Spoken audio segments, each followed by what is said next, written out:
Bonjour à tous. Aujourd'hui, nous allons parler du voile islamique, ce tissu que les femmes musulmanes doivent mettre sur la tête. Mon avis sur la question du voile, interdire, pas interdire, légiférer, est assez clair.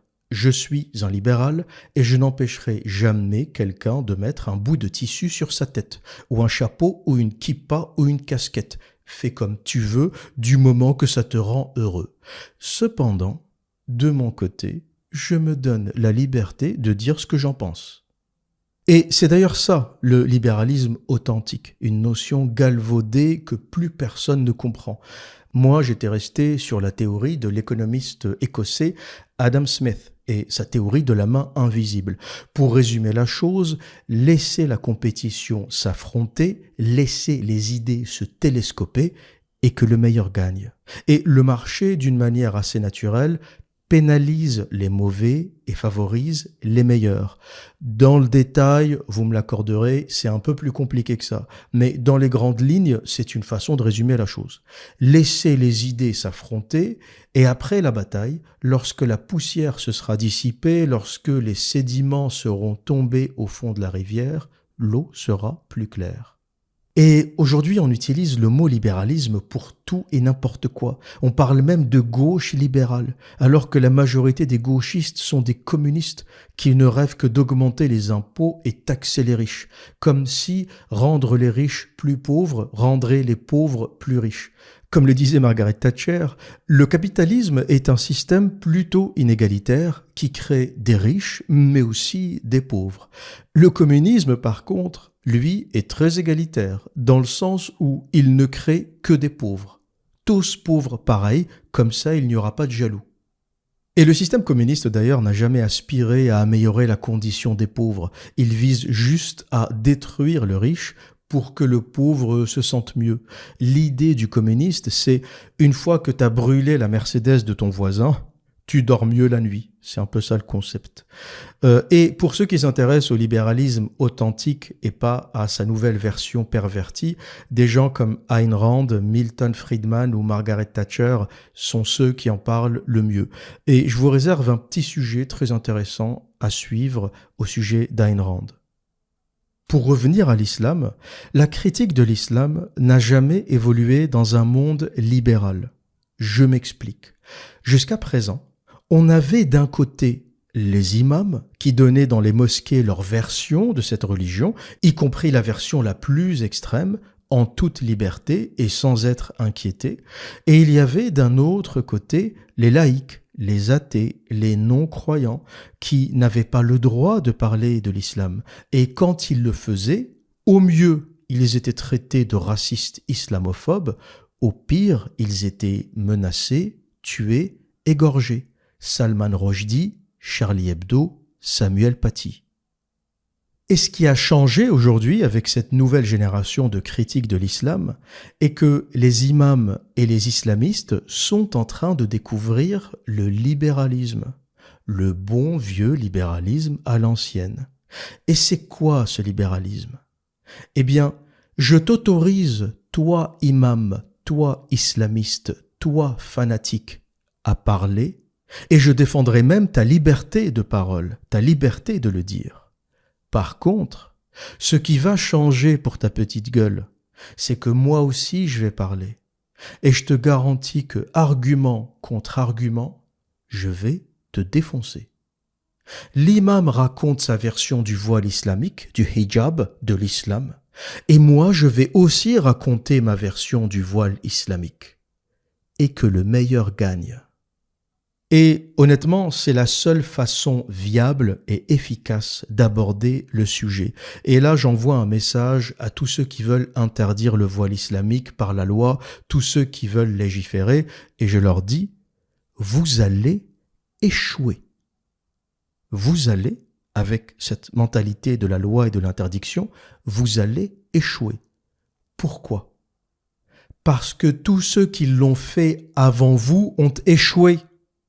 Vous pensez vraiment que personne n'a pensé à légiférer et interdire par la force la progression de l'islam? Vous pensez que personne avant vous n'a tenté de légiférer pour interdire le voile? Atatürk en Turquie, Bourguiba en Tunisie, Nasser en Égypte, tous les présidents et aussi dictateurs laïcs du monde islamique ont vu et compris les dangers du radicalisme islamique et ils ont tenté de briser ce radicalisme par la répression, par la force, par la censure. Et ils ont tous échoué. Et même pire, dès leur départ, non seulement l'islam radical a refait son apparition, mais il l'a fait sous une forme encore plus radicale. Parce que l'oppression radicalise. Le gars qui était un peu radicalisé, si tu l'opprimes, si tu l'interdis, il se radicalise encore plus. C'est pour cette raison que je suis convaincu que la seule chose qui fera disparaître cette idéologie mortifère, c'est le savoir, c'est l'information, c'est l'éducation. C'est pas la légifération, c'est pas l'interdiction. Et Internet est en train de faire en quelques années ce que personne n'a réussi à faire en 14 siècles, y compris Nasser, Bourguiba et Atatürk. D'ailleurs, même Allah n'a pas prédit Internet. En réalité, le seul vrai miracle du Coran aurait dû être la prédiction d'Internet, parce que c'est ce qui va détruire Allah. Allahu Akbar signifie Dieu est le plus grand, mais Internet est encore plus grand, Internet est encore plus Akbar qu'Allah, parce qu'Internet est en train d'humilier Allah, en dévoilant toute sa stupidité, dans toutes les langues, anglais, chinois, espagnol, français, arabe. La critique de l'islam est planétaire. Je ne sais pas si vous vous intéressez à ce qui se passe dans les autres langues. Moi, j'arrive à suivre à peu près correctement tout ce qui se fait en français, en anglais et en espagnol, parce que j'apprends aussi l'espagnol et forcément, je tombe sur des vidéos, des débats en espagnol. La critique de l'islam actuellement est planétaire, y compris dans le monde arabe. Ce qui est en train de se passer est historique. Ce qui est en train de se passer depuis environ 4-5 ans sur Internet est une destruction totale et absolue du dogme islamique qui ne résistera pas à cette critique. Il est impossible que cette religion survive à la critique qu'elle est en train de subir en ce moment même. Comment une religion qui autorise le mariage des petites filles, l'esclavage et le meurtre de tout ce qui n'est pas musulman survit au XXIe siècle? C'est impossible. Elle ne passera pas le siècle et je pense que l'islam ne passera même pas l'an 50. Je pense qu'avec les projections actuelles et avec la courbe actuelle, vers 2045, 2050 maximum, on en a fini avec cette histoire. Ça deviendra un truc culturel, mais rien à voir avec ce que ça a été par le passé. Et aujourd'hui, nous allons parler d'un aspect important et tout aussi polémique de cette religion, à savoir le voile islamique, le hijab. La version officielle des imams, la version Netflix, nous dit « Le hijab et le voile islamique a été imposé pour préserver la pudeur des femmes et prévenir la tentation, pour que les hommes ne soient pas tentés et excités par un bout de cheveux. » En gros, selon cette logique, les hommes sont de gros sauvages incontrôlables. Et si t'as pas un sac poubelle sur la tête, ils te sautent dessus. Paradoxalement, ce qu'on observe, c'est que les hommes qui se comportent le mieux sont issus de pays où les femmes ne portent pas le voile. Les femmes au Japon, au Danemark, en Norvège, au Canada et en Occident d'une façon générale ne sont pas emmerdées malgré le fait qu'elles ne portent pas le voile. Et les pays où les femmes portent le voile, Pakistan, Afghanistan, Arabie Saoudite, pays du Maghreb, sont paradoxalement les pays où les femmes se plaignent le plus d'attouchements, de dragues lourdes, les femmes qui se font toucher les fesses dans le bus, dans le train, ça c'est courant au Pakistan, au Maghreb, dans les pays musulmans, des femmes couvertes, des femmes voilées qui se font tripoter. Donc, contrairement à ce que dit Allah et son prophète, le voile n'a jamais diminué le harcèlement, les attouchements, la violence, jamais. Par contre, ce qu'il a fait, c'est l'éducation et la civilisation. Ça, oui, des hommes éduqués, des hommes civilisés, ça, c'est des hommes qui apprennent à respecter les femmes et leurs prochains d'une façon générale. Le bout de tissu sur la tête ne change rien. Une femme qui se balade dans les rues de Tokyo ou dans les rues de Copenhague, deux sociétés extrêmement développées, qu'elle porte le voile ou pas, ne se fera ni emmerder, ni tripoter, ni toucher. Et en réalité, l'indicateur du comportement des hommes, c'est pas le voile que portent les femmes, c'est le niveau de développement et d'éducation de la société. C'est ça le véritable indicateur. Le bout de chiffon sur la tête ne change rien. Au lieu de couvrir les têtes des femmes, il faut éduquer les cerveaux des hommes. Ça, c'est bien plus efficace. Au lieu de couvrir les têtes des femmes, éduquer les cerveaux des hommes. Cela étant dit, que disent les textes islamiques au sujet du voile? D'où vient cette histoire de chiffon sur la tête? Quel est le contexte de la révélation, le sabab an-nuzul, qui a poussé Allah, l'auteur du best-seller mondial que personne n'a lu, le Coran, à écrire une dinguerie pareille? À ce stade de la vidéo, je pense que tu as déjà compris, c'est l'heure d'aller chercher les pistaches, les cacahuètes, le gazouze. On va descendre dans le terrier du lapin blanc. Cette vidéo au sujet du voile islamique sera la plus stratosphérique du YouTube game islamique mondial. Je pense que Richard Dawkins va me passer un coup de fil demain matin. Et tout ça commence par la sourate Al-Ahzab, verset 59, qui nous dit « Ô prophète, dis à tes épouses, à tes filles, aux femmes des croyants, de ramener sur elles leur grand voile. Elles en seront plus vite reconnues et éviteront d'être offensées. Dieu est pardonneur et miséricordieux. » Et que nous dit le tafsir, l'exégèse de Ibn Kathir concernant l'explication de ce verset, les raisons de sa révélation? Pourquoi Allah, à un moment, décide d'envoyer un truc pareil? Ibn Kathir nous dit « Dieu ordonne à son prophète, qu'Allah le bénisse et le salue, de demander aux croyantes, surtout ces femmes et ces filles, en vertu de leur place, de se couvrir de leur voile. Et cela est plus à même de les faire reconnaître des autres femmes impies. » Première chose qu'on apprend, en islam, le voile était une façon de distinguer les femmes du monde des autres. Les femmes croyantes, mariées, pieuses, des autres femmes, et par autres, on inclut les esclaves, les non-croyantes, les servants en tout genre, des femmes qui sont moins dignes que les autres. Donc, les femmes esclaves, par exemple, se baladaient seins à l'air, elles n'avaient pas besoin de se couvrir, et les femmes musulmanes, notamment les épouses du prophète, devaient porter un voile. Donc ça, c'est la première chose. Le voile permet de distinguer deux types de femmes. C'est un outil de ségrégation. Voilà ce que les musulmanes qui m'écoutent et qui portent le voile doivent comprendre. C'est d'abord un outil de ségrégation qui sépare les esclaves, les femmes inférieures, des femmes supérieures. Donc, pour ceux qui crient au racisme toutes les 15 minutes, voilà l'une des premières raisons du voile. C'est une mesure raciste et ségrégationniste. Ibn Abbas a dit « À celles qui sortent de leur maison parmi les musulmanes, Dieu ordonne de se couvrir le visage par leur jalabib. » Jalabib, c'est le pluriel de jalaba, qui est un vêtement long et large tel une abaya, et de ne laisser montrer qu'un seul œil. Une interprétation soutenue par Mohammed ben Sirin. Salama, de sa part, a dit, et ça c'est assez intéressant, lorsque ce verset fut révélé, les femmes ansariennes sortirent de chez elles telles des corbeaux. Telles des corbeaux, à cause de leur djilbab qu'elles portaient sur leur tête. Ça m'a fait rire, je vais vous dire pourquoi. Parce que, à l'époque déjà, t'as des femmes qui savaient que c'était ridicule. Elles traitaient ces femmes qui mettaient un djilbab sur leur tête, une espèce de voile intégral, elles les traitaient de corbeaux. Et ça me fait rire parce que il y a 14 siècles, dans le désert d'Arabie, il y a des femmes qui savaient que c'était une dinguerie. C'est une dinguerie de s'habiller en sac poubelle intégralement noir avec la chaleur qu'il fait, avec les femmes qui transpirent.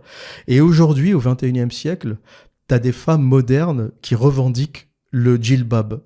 C'est-à-dire que malgré les niveaux d'éducation, elles ont moins de finesse, moins d'intelligence que les femmes arabes d'il y a 14 siècles qui avaient déjà compris la débilité du truc. Et ça, c'est dans un tafsir de Ibn Kathir, c'est-à-dire que c'est un document officiel de l'islam qui t'explique déjà que Salama, pour ceux qui ne le savent pas, c'est l'une des femmes du prophète, qui était aussi appelée Hind, avait déjà fait un peu de sarcasme au sujet du djilbab.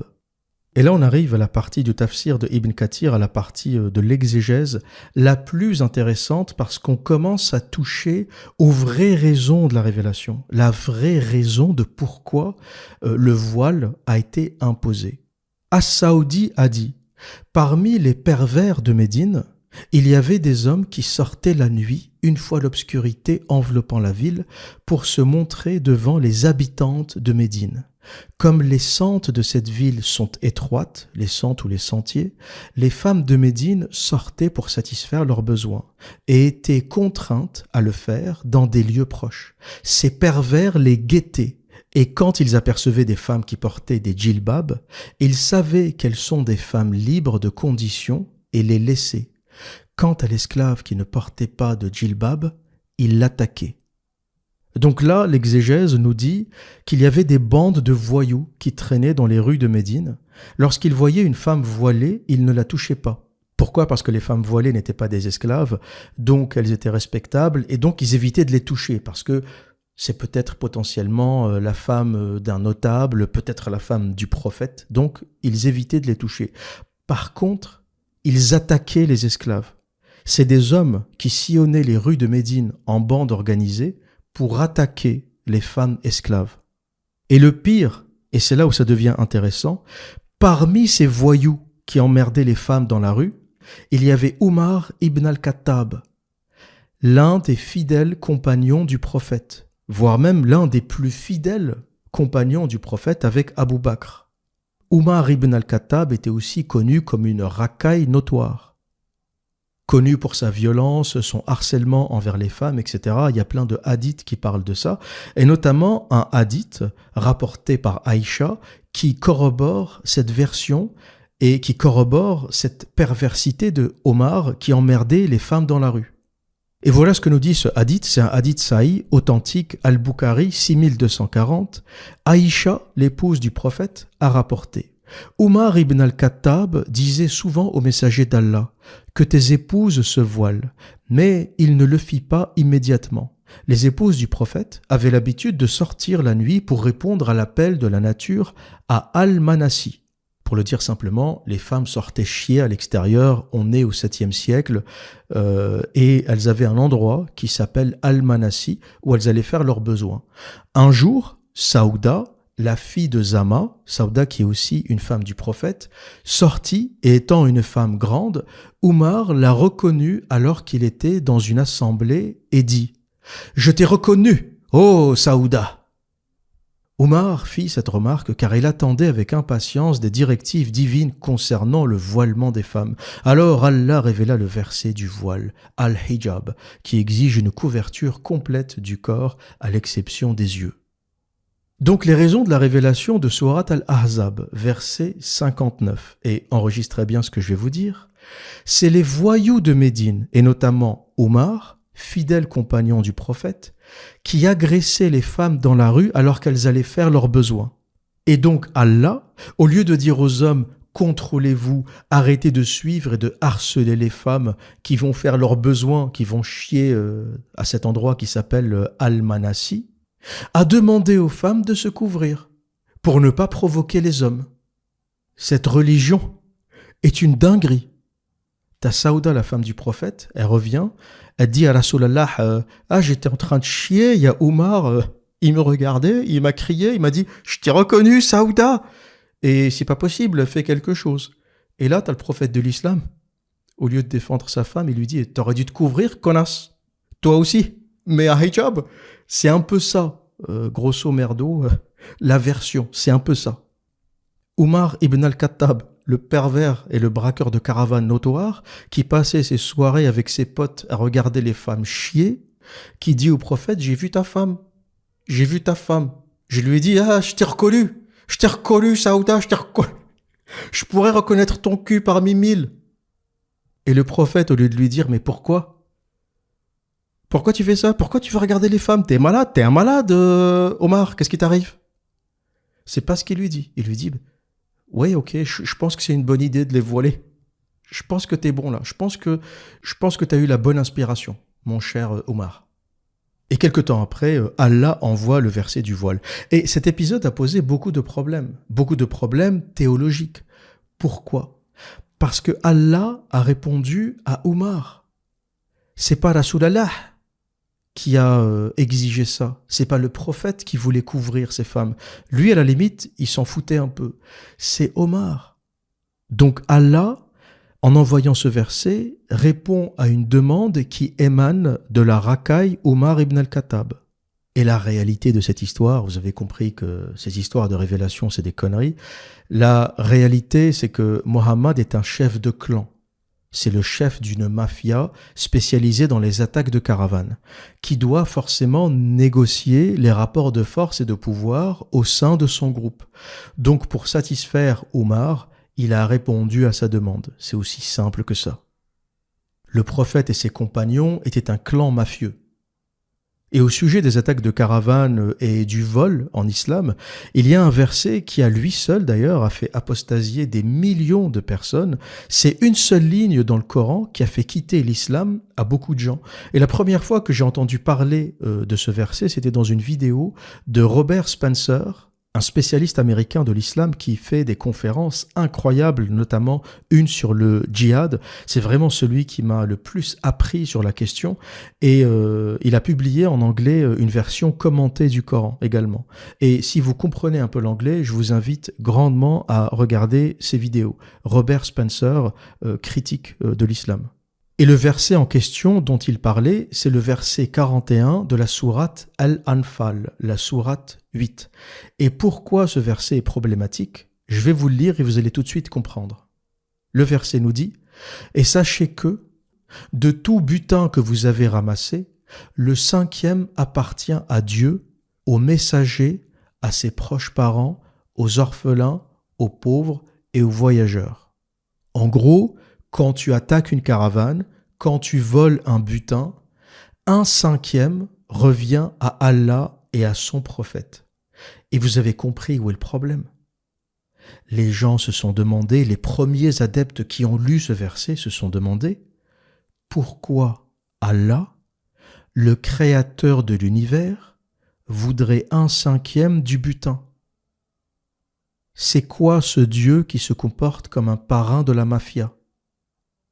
Et le tafsir de Ibn Kathir est assez intéressant à ce sujet, et voilà ce qu'il nous dit. Parmi les faveurs que Dieu a octroyées à la communauté de Mohammed, qu'Allah le bénisse, etc., etc., figure le butin qui leur a rendu licite. Ce butin constitue tous les biens pris aux ennemis pendant les guerres en utilisant chevaux, montures et combattants, c'est-à-dire par la force.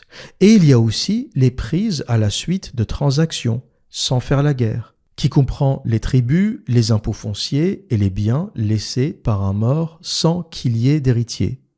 Parmi les ulama, donc les sachants de l'islam, il en est ceux qui ne distinguent pas entre ces deux sources et considèrent que tout cela constitue un butin. Et concernant le verset « Sachez que sur le butin le 5e revient à Allah », c'est une obligation légitime de prélever le 5e sur le butin acquis pour être dépensé, comme il est montré dans le verset, quelle que soit la valeur de ce butin. Cependant, il y a différentes opinions concernant la part réservée à Dieu. Certains ont dit qu'on la dépense pour la Kaaba, d'autres ont trouvé que le nom de Dieu a été cité dans le verset pour acquérir la bénédiction. Et en fait, même les fameux ulama étaient bloqués face à ce verset. Allah qui demande 1/5 du butin. Donc ils ont essayé de trouver des explications. Ah non, mais c'est symbolique, c'est une parabole. Ça veut dire en fait qu'il faut mettre cet argent dans l'entretien de la Kaaba. T'imagines tout l'argent que tu voles partout sur terre en tant que calife islamique, que tu vas le mettre dans la rénovation de la Kaaba, ça va 2 secondes.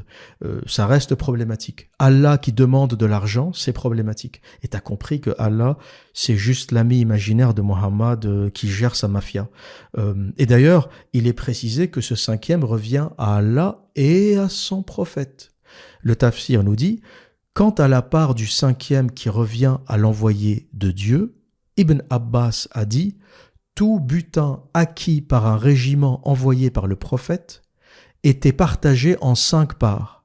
Ce qui était destiné à Dieu et à son envoyé ne formait qu'1/5 de tout le butin. » Et pour beaucoup de croyants, pour beaucoup de musulmans, ce simple verset, ça a été un point de non-retour. Tu n'arriveras jamais à expliquer à qui que ce soit que le créateur de l'univers te dit « Quand tu attaques une caravane, quand tu voles quelque chose, 1/5 revient à Allah. » T'es sérieux, mec? T'as créé l'univers, la Voie lactée, la gravité, les trous noirs, les galaxies, et tu demandes 1/5 quand j'attaque une caravane? C'est quoi ce Dieu? On est où là? Et lorsque vous avez compris ça, vous avez surtout compris que l'islam, avec à sa tête Mohammed et ses compagnons, fonctionnait comme une organisation mafieuse. C'était un moyen de légitimer les attaques gratuites contre les innocents, contre les commerçants, par la conquête religieuse. Parce que le narratif islamique qui tente de cacher et d'enjoliver ce qui était en réalité une opération mafieuse, explique que c'est des attaques contre les mécréants. Voilà ce que vous disent les croyants. Oui, mais le prophète se défendait. C'est faux. C'est faux.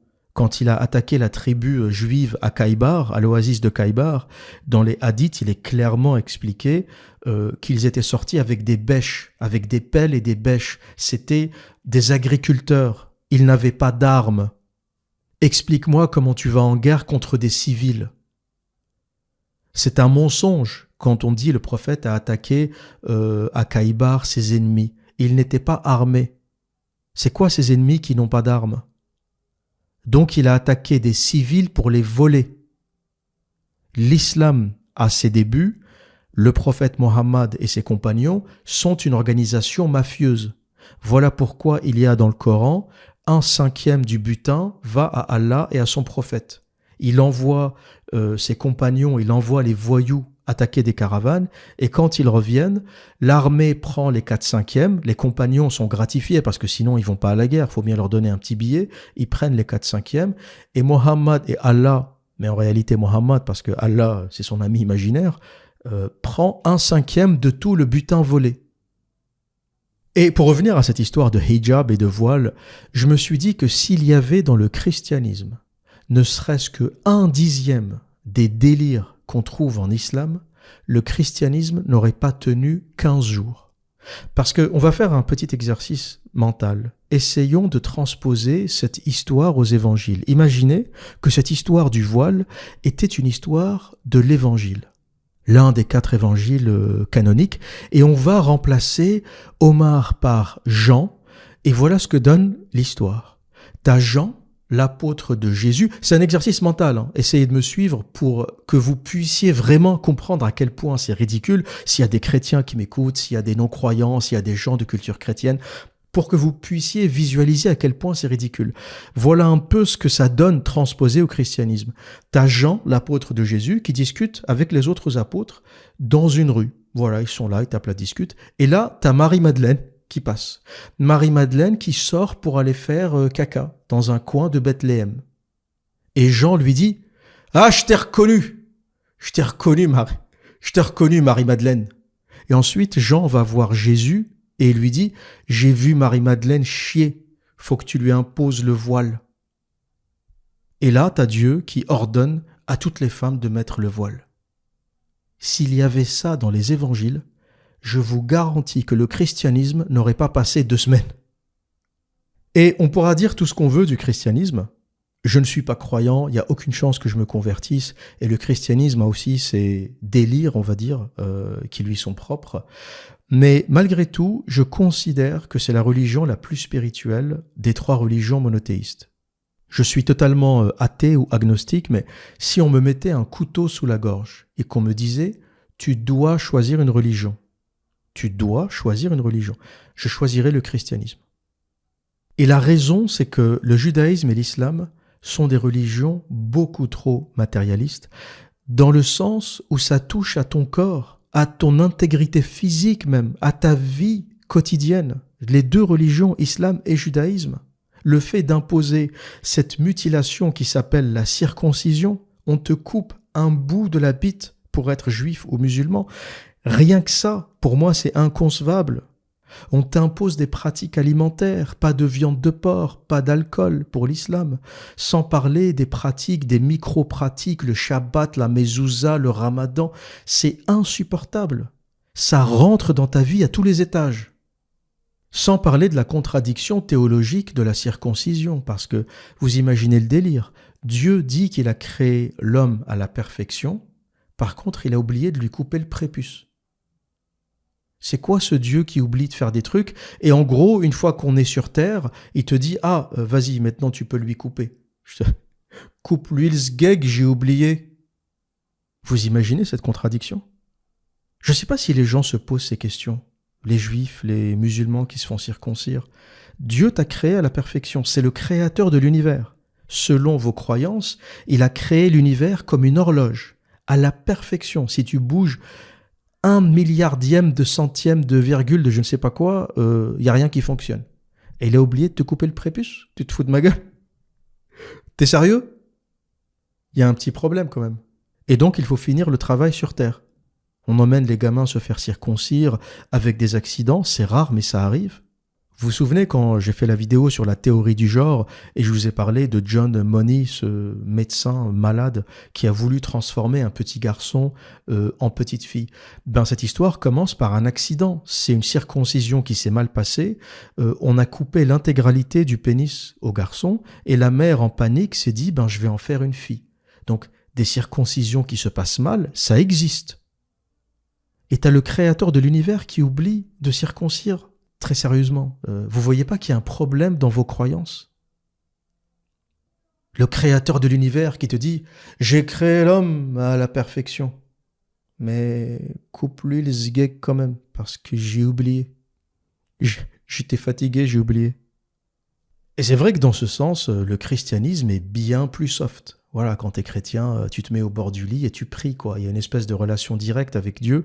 Les cultes, tu vas à la messe une fois par semaine. Les cultes ne sont pas très lourds et ils ne te touchent pas dans ta chair. On ne t'enlève pas un bout de ta chair, ni ton prépuce, ni rien d'autre pour devenir chrétien. T'es pas obligé de faire toute la cérémonie, les ablutions avant de faire la prière. D'ailleurs, j'ai une petite anecdote au sujet des ablutions.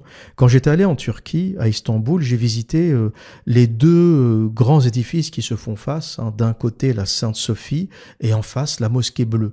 La Sainte-Sophie qui est une église byzantine, sublime, magnifique, mais qui a été tantôt église, tantôt mosquée en fonction des conquêtes successives. Et récemment, Erdogan l'a retransformée en mosquée. Mais en tout cas, j'ai visité ce bâtiment qui était sublime et magnifique.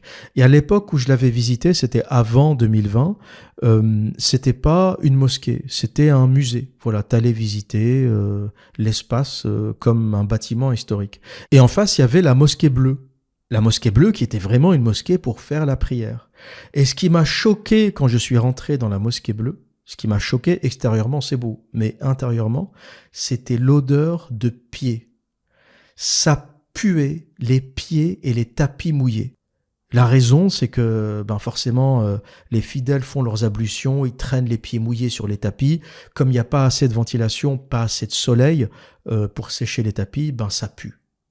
Et ce contraste m'a sidéré, je ne l'ai jamais oublié.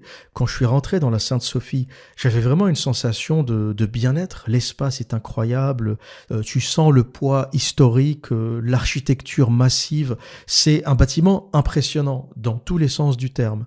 Quand je suis rentré dans la Mosquée Bleue, l'odeur des pieds, mais j'ai rien regardé en fait. Je suis ressorti immédiatement. C'est un bâtiment qui est beau de l'extérieur. La Mosquée Bleue, l'idée c'était d'entrer en compétition avec la Sainte-Sophie. C'était Soleiman le Magnifique qui voulait construire un édifice plus impressionnant que la Sainte-Sophie. C'est raté. Il n'y a rien qui est plus impressionnant que la Sainte-Sophie à Istanbul. Et il a demandé à son architecte Sinan de le faire. Extérieurement, c'est plutôt bien fait. Intérieurement, tu ressens rien. Quand tu rentres dans la Mosquée Bleue, tu sens rien. Tu sens rien. Tu sens l'odeur des pieds, mais en tant que sentiment de grandeur ou de mysticisme ou de transcendance, il n'y a rien. Le niveau zéro de la spiritualité. Et ça ressemble beaucoup à l'islam d'ailleurs. J'ai jamais été impressionné en entrant dans une mosquée. Je trouve toujours que c'est très moyen. Par contre, des églises et des cathédrales qui m'impressionnent, quasiment toutes. Toutes les églises historiques du moins, je parle pas des églises protestantes modernes, ça c'est un peu comme les mosquées, c'est éclaté au sol. Mais toutes les églises historiques, depuis les églises byzantines, en passant par le Moyen-Âge, les églises baroques, rococo, gothiques, elles sont toutes impressionnantes.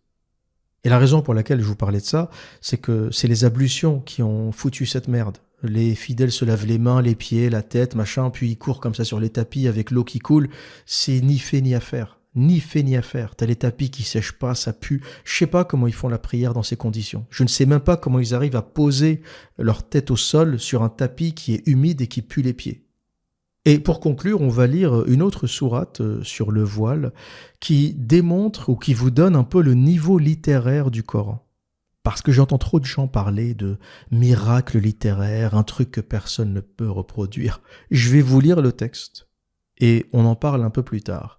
C'est la sourate 24, sourate An-Nur, verset 31, qui nous dit: et dis aux croyantes de baisser leur regard, de garder leur chasteté, et de ne montrer de leurs atouts que ce qui en paraît, et qu'elles rabattent leur voile sur leur poitrine, et qu'elles ne montrent leurs atouts qu'à leur mari, ou leur père, ou au père de leur mari, ou à leur fils, ou au fils de leur mari, ou à leur frère, ou au fils de leur frère, ou au fils de leur sœur, ou aux femmes musulmanes, ou aux esclaves qu'elles possèdent, ou aux domestiques mâles impuissants, ou aux garçons impubères qui ignorent tout des parties cachées des femmes, etc., etc. Il n'y a rien qui vous choque dans ce verset. Moi, ce qui m'a choqué, c'est le manque de synthèse cruelle d'Allah. Il nous a pondu un texte en citant toute la famille. Il aurait pu dire, en gros, les femmes peuvent se montrer à leur famille, à leurs proches, à leurs enfants, et doivent se préserver des étrangers. C'est tout. Si Allah devait me faire une fiche de lecture, je l'aurais viré direct. Allah, c'est le niveau 0 de la synthèse. Allah qui te fait toute la liste de tous les membres de la famille. Quand les gens disent que le Coran est parfait, le Coran est un torchon littéraire illisible. Le passage que je viens de vous lire est un torchon littéraire illisible. Et on va faire un petit exercice. Je vais vous relire le texte, soi-disant écrit par Dieu, soi-disant la perfection du Coran, le meilleur texte jamais écrit, personne n'arrive à le copier, nanani, machallah, etc. Et mettez-vous dans la peau d'un critique littéraire, oubliez le Coran, oubliez Allah, et mettez une note. Je vais vous relire ce texte, et mettez une note sur 10, une note littéraire. Dans les commentaires, je vous invite à mettre une note, et on verra, on pourra tous regarder ensemble la note que vous avez donnée. Donc on va noter Allah ensemble, une note sur 10, pas sur 20, sur 10, et je vais reprendre à partir du passage du voile. Et qu'elles rabattent leur voile sur leur poitrine, et qu'elles ne montrent leurs atouts qu'à leur mari, ou leur père, ou au père de leur mari, ou leur fils, ou au fils de leur mari, ou leur frère, ou au fils de leur frère, ou au fils de leur sœur, ou aux femmes musulmanes, ou aux esclaves qu'elles possèdent, ou aux domestiques mâles impuissants, ou aux garçons impubères qui ignorent tout des parties cachées des femmes, etc., etc. On donne combien à ce texte? Il a cité toute la tribu. Je vais vous dire, moi, ce que je mets comme note. Je mets 1 sur 10 pour l'encre et la participation. Je mets à Allah 1 sur 10 pour l'encre et la participation. Ce texte est un torchon. Les gens qui passent leur temps à dire le Coran est un miracle, personne ne peut le copier, vous ne l'avez jamais lu. C'est un torchon illisible. Il n'y a qu'un analphabète pour dire je trouve que c'est incroyable. C'est illisible. Un torchon plein de répétitions, de banalités, de contradictions, d'erreurs. D'où c'est un miracle? La seule raison pour laquelle vous pensez que c'est un miracle, c'est que vous ne l'avez pas lu. C'est tout. Personne ne le lit, vous ne le lisez pas. Au mieux, vous récitez, mais vous ne comprenez rien. C'est normal que tu penses que c'est un miracle, tu l'as jamais lu. Prends 10 minutes de ton temps pour lire ce passage, tu comprendras la gerbe littéraire que c'est. Le créateur de l'univers qui te cite toute la famille, les esclaves, les cousines, les tantes, toute la smara. Moi, ça m'aurait pris 2 lignes, tu vois. Pourtant, je ne prétends pas être le créateur de l'univers. Voilà donc pour l'histoire du voile islamique, rien à voir avec la spiritualité, la vertu, ni avec la pudeur. Tout ça émerge d'un esprit malade, d'un voyou et compagnon du prophète Omar ibn al-Khattab, qui passait ses soirées de racaille à regarder les femmes qui vont chier. Et Omar, à force de demander au prophète mets-leur mets-leur le voile, eh ben Allah envoie un verset pour demander à toutes les femmes de la terre de se couvrir. Et ça va faire 14 siècles qu'on nous fait subir cette merde indigeste. Voilà ce que j'avais à dire pour aujourd'hui. Et que dire d'autre? Eh bien, sortez couverts ou couvertes et à très bientôt.